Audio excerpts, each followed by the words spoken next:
March 5th, and we're going to be talking about DACA today.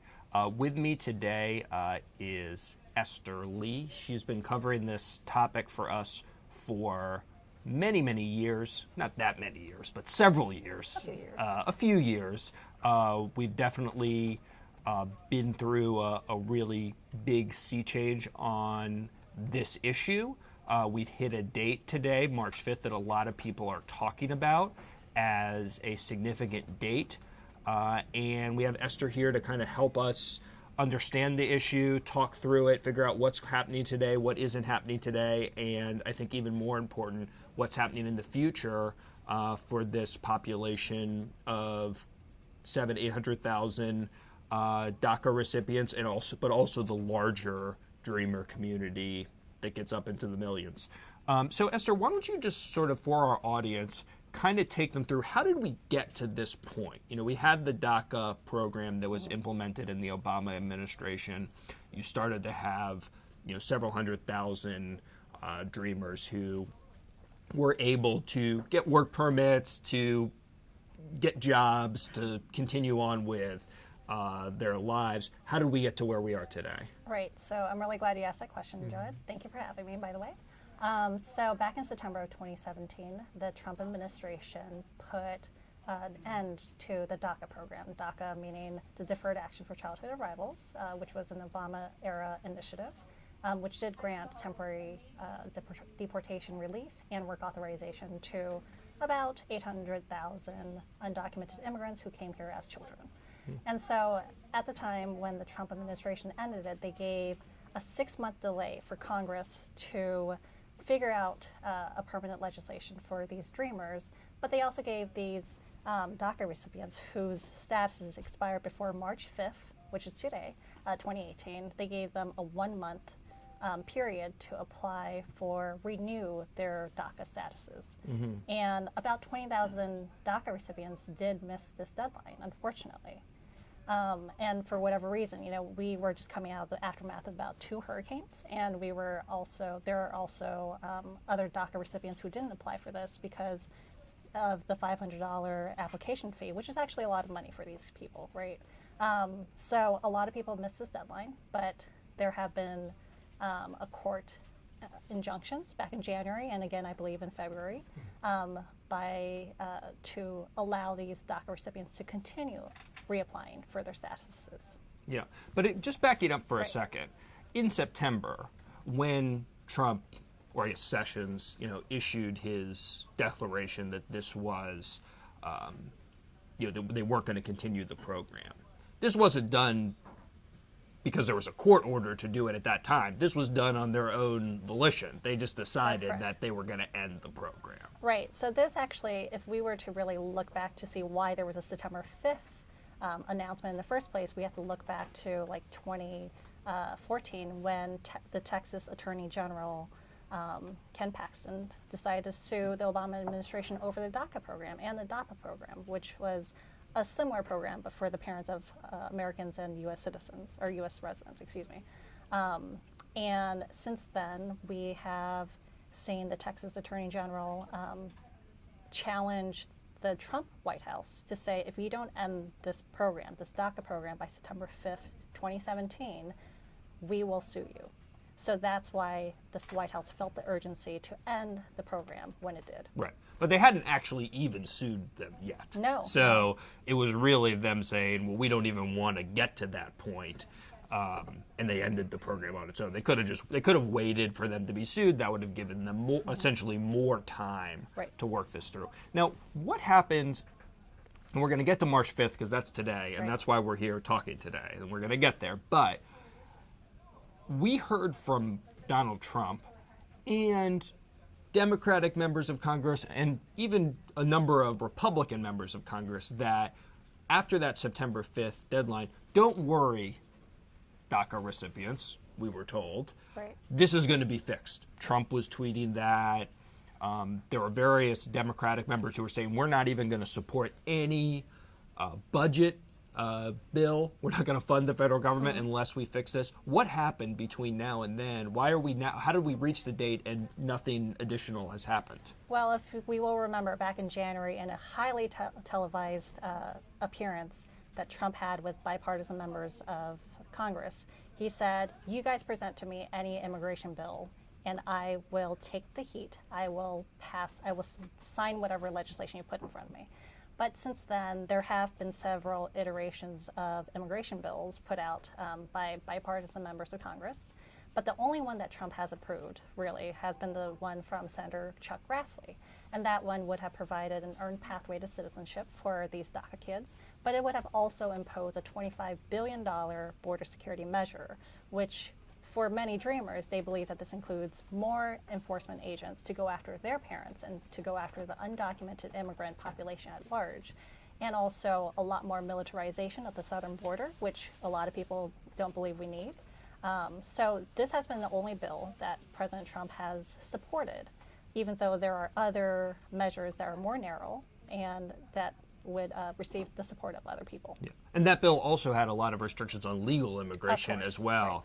Right. And of course, there was the whole controversy over shithole countries and Right. trying to sort of shift legal immigration from a wide variety of countries and shift that. I think Trump said more people from Norway, try to make it more European, which is a nice way of saying make it whiter. But anyway, we got a little bit off track. We're here on March 5th. Tell us what happens today. What is happening today and what isn't happening today? Because we've heard a lot about it. The White House has been talking about it. Other people have been talking about it. What does it mean? So the White House imposed today as an arbitrary deadline for Congress to have passed permanent legislation. Obviously, we have seen no legislation passed. And so this date is both insignificant and significant. So it's sort of like the Schrodinger's cat of deadlines, right? So it's insignificant because it's not like we're seeing a bunch of DACA recipients losing their statuses today, right? That's not happening. However, it is also significant because of the long-term implications. So people who have DACA right now are still allowed to renew their applications, right? However, that may not happen indefinitely. The White House may challenge this court injunction that happened in January and February to stop people from renewing their statuses. So as we have seen, Trump has put enforcement agents to take out, to detain and arrest any undocumented immigrants. So any of these DACA recipients whose statuses have fallen, who have fallen out of status, they may be potentially at risk of deportation. Right. So today was going to be the first day that DACA recipients who also renewed their status or who didn't miss any deadlines to renew their status could lose their status. Absolutely. But right. That's not happening right now because there was a court injunction. Correct. That's still allowing the program to continue and people to renew their status. But we don't know how long that injunction is going to be in place. And so my understanding is the issue is if you're a DACA recipient at this point, you have no certainty, in your life. You might have a job and you could lose it at any time because the court injunction could go away and your status could go away and your work permit could go away, and that would be that. That would be really bad. Yeah. And if you've seen on the state level, in places like Indiana, they're already revoking professional licenses for DACA recipients. So this status is not permanent in that way, right? Employers don't like DACA recipients who can't prove that they could stay with the company for forever, right? So this is scary for a lot of DACA kids. They don't know what's going to happen to their future. Some have been able to adjust their status, but not all, right? Yeah. And we are also talking about a DACA eligible population that could have aged into this DACA program, but they cannot apply right now. Yeah. So I wanted to go to questions, but I think that's like a really important point that if you are a DACA recipient, you may have valid status now, you may have been able to renew. But if you're applying for a job and you're an employer, if it's an important position, you're looking to find someone who can be there for 2 years, 3 years, 4 years, Right. 5 years. you're really at a disadvantage now, even today, as a DACA recipient, because your status is up in the air. Yep. So with that, I know we have some questions. Why don't we take some questions from Kira, who's off camera, but still one of the stars of this show. Thank you so much, Jeff. Yeah. So Esther, you touched on this a bit, but Jim Phillips wants to know that there are an estimated 800,000 Dreamers in the U.S., and with the program ending today, per Trump, will we see these mass deportations now? If you could get into that a little more. Sure. So thank you, Jim, for your question. Thank you for reading ThinkProgress. We always appreciate it. And also watching ThinkProgress, of course. So no, we are not going to see mass deportation of DACA recipients right now. However, DACA is not a permanent status, and back in February, the ICE agency did issue a tweet that said, DACA kids are still deportable. And so if you've seen the executive orders put out by the Trump administration, you will see that the Trump administration is still going after undocumented immigrants, regardless of whether or not they have DACA or not. And we have seen DACA's people getting detained already. We've already seen the deportation of at least one DACA recipient. So we know that DACA is not going to keep people in this country for forever. But no, generally we're not going to see a mass deportation of DACA kids. J.B. Robertson wants to know, have any economists weighed in on the potential long-term effects sending away so many talented and ambitious people? So I don't know the exact figures, but there have been a lot of studies done that have showed how DACA recipients in general do contribute a lot to the economy, and billions, in fact. And in fact, if you look at the Center for American Progress, they have a few studies about the cost of mass deportation of these people, but also the cost of deporting unauthorized workers in general, because these people do work in this economy, and especially with 11.3 million undocumented immigrants in this country. A lot of them are working. At least 75% of the DACA population is working. So when you take those people out of the workforce, what you're left with is a lot less in economic contribution. Yeah, and I think it's an important point, because a lot of what you hear from the Trump administration is that we really need to push to 3% growth, 4% growth. And if you do talk to economists, if you wanted to achieve that level of growth, the way to do it would be to essentially pursue the opposite policies that are being proposed by the Trump administration. Right. So the Trump administration is proposing, on the legal side, if you take the Stephen Miller plan, the Trump plan, it would cut legal immigration by half, not to mention the DACA stuff. And it's really hard to sustain large GDP growth if you're going to cut back on population growth to that extent. Really, the American story and the story of American economic growth has been driven by immigration. If all of a sudden you turn that and you pursue a much different strategy, and on the legal immigration side, which is really a separate issue, they've connected it up. They have. It's a separate issue, but they've connected it up. On the legal immigration side, if you take a radically different approach, you could really undermine economic growth for decades into the future, as opposed to what would happen under a, more of a status quo program. Not to say that there couldn't be revisions made, changes made, but you could have changes and still not say, well, we're going to cut the number of people who are coming to this country by half. That's why if you look at all of the businesses, the business community, people who are concerned about the economy, they're for DACA, they're for continuing DACA, they're against this, and also they oppose these immigration restrictions. Not liberals, but this is like the Chamber of Commerce. Right. Yeah, so. Absolutely. So Suri has a specific question, and she says, show good faith.